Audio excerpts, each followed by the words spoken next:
Welcome back to the 2-Minute Warning. Today I'm taking a look at the Tennessee Titans and going over the top 5 challenges I think they will face in the upcoming 2021 season. But before we get into that topic, just a quick question for those of you viewing, a fun theoretical question. Theoretically, if Julio Jones and A.J. Brown, two top Titans wide receivers, top wide receiver duo in the NFL, were to fight, who you got coming out of the ring as the winner? Comment down below. And while you're there, comment down below a video idea you'd like to see and I'll see if I could get on it. But enough of the fights. Getting straight into it, the first challenge I think the Titans team will face this year is the struggles on defense. Offense, there's not much complaints. Ryan Tannehill is on the brink of a top 10 quarterback if he isn't already. Derrick Henry is arguably the number 1 running back in the league. I already said he got the number 1 wide receiver duel. Offense, you're looking pretty. But the defense, there are concerns. And while the defense has specks of talent, you got Big Jeff, you got Bud Dupree to help him out, you got Kevin Byard, you drafted Caleb Farley, you brought in Janoris Jenkins. There's specks of talent, like I said, but this defense is just, I'm not trying to be super critical and critique every little thing about it because, like I said, there are some star power players on there, but I just don't believe in it to really hold up against those top defenses in the NFL, And I'm not saying they got to be a Steelers, Rams, Bucks, Washington football team defense, but I just feel like being in the middle of the pack, not even being a top 10 defense, arguably not being a top 15 defense, it is going to be a struggle this year in those close games. There's going to be a lot of shootouts, in my opinion, for this Titans team. And when you get into shootouts, you have to really abandon the run game. And luckily for the Titans, they now have the passing game to do so with Julio Jones and A.J. Brown together, along with Anthony Firkser and Josh Reynolds. But I'm just saying, the defense, it's going to hold them back slightly this year. Not having the best pass rush while there's Jeffrey Simmons and Bud Dupree, I just don't really rely on it.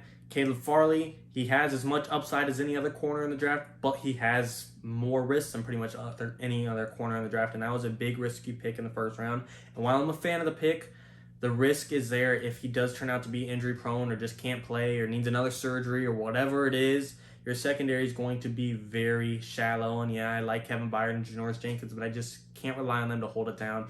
Again, I'm not trying to be super critical, but I do think this Titans defense will struggle this year and it will be facing a lot of challenges. Number 2 on the list is just straight up expectations. A lot of people this year, now that they got Julio Jones, like, Titans need to make a Super Bowl run. Do they have to, go in and win this year? Do they got to go 17-0? No.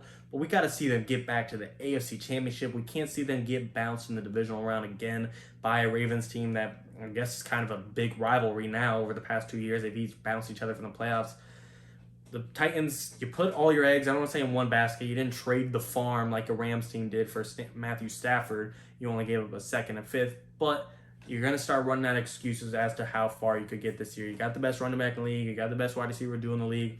According to Titans fans, you got a top 10, top 7 quarterback in the league. To me, he's right around that 9, 10, 11, 12 range. I don't know where I have him exactly, but still, you have the weapons to do so. You got to make at least an AFC Championship run. And I'm not saying you got to win the Super Bowl because there's tough teams out there. I don't expect you to beat the Browns, Bills, Chiefs, Ravens, and then go all the way and take down the Bucks or Rams. It's going to be a tough road, but we got to see a better year than we did last year. And with Julio Jones on this team, there's a lot of expectations for them to do that. And now the challenge is going to be for them living up to that. While I think they can do it, I need to see them actually do it. And a lot of it, like I said, is going to play into Julio. How is he going to be 32, going on 33? How is he going to be coming off an injury?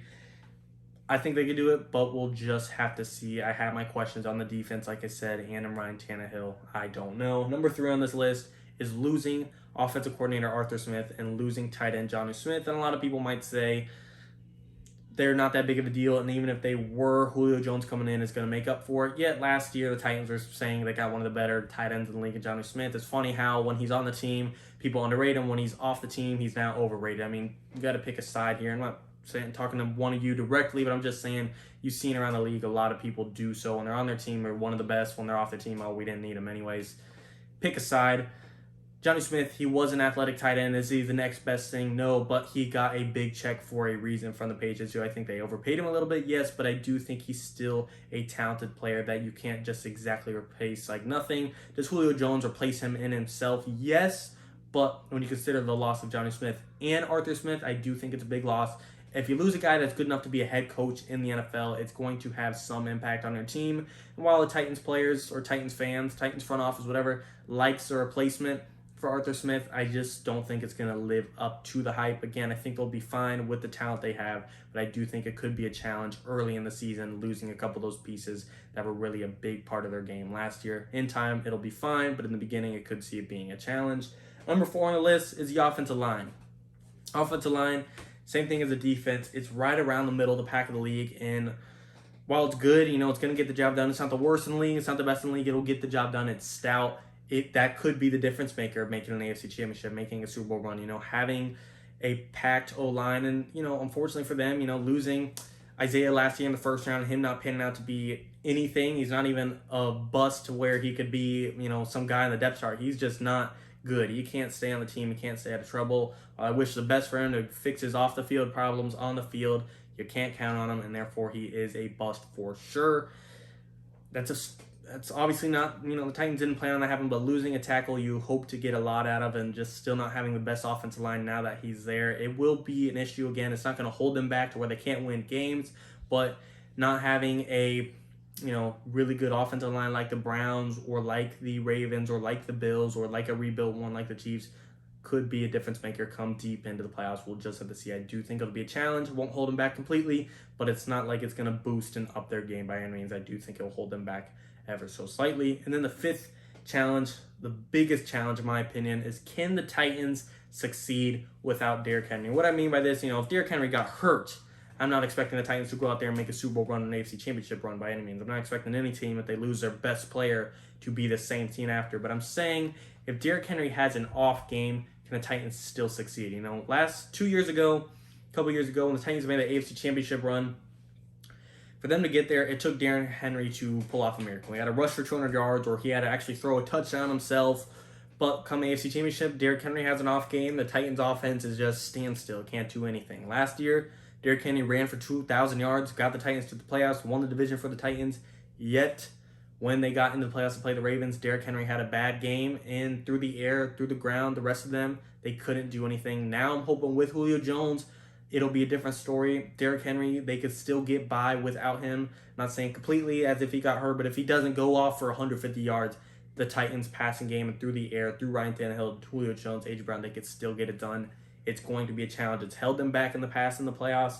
They haven't gotten over the hump of it yet. I'm hoping Julio Jones can help them get over that hump, but as of right now, it is a challenge they will have to face, being able to win games in the playoffs if Derrick Henry isn't there to absolutely carry them. Who knows? Julio Jones might make up for it, but a lot of it is on his shoulders to help out this team this year. We'll just have to see. You guys tell me, though, do you agree or disagree with this list? Just go it over one more time real quick. The 5 biggest challenges they will face this year. Defense, expectations, the loss of Arthur Smith and Jonnu Smith, the offensive line, in being able to win without Derrick Henry. Again, not due to injury. If he went down, it's a whole different story. But if he just has an off game of under 80 yards or just not carrying the team, can they do it without him? As always, like I said, comment down below. Do you agree or disagree? And referring back to the question today, who you got winning in the ring? Julio Jones or A.J. Brown? You got an old veteran, one of the best to ever do it, versus an up-and-comer, A.J. Brown. To me, Julio Jones is literally probably my favorite player in the NFL, if not top 5 or top 3, one of my favorite players. So I can't count out my guy. I got to go with Julio Jones winning the ring. But as always, guys, you tell me. And of course, thank you for watching. 2 in the morning.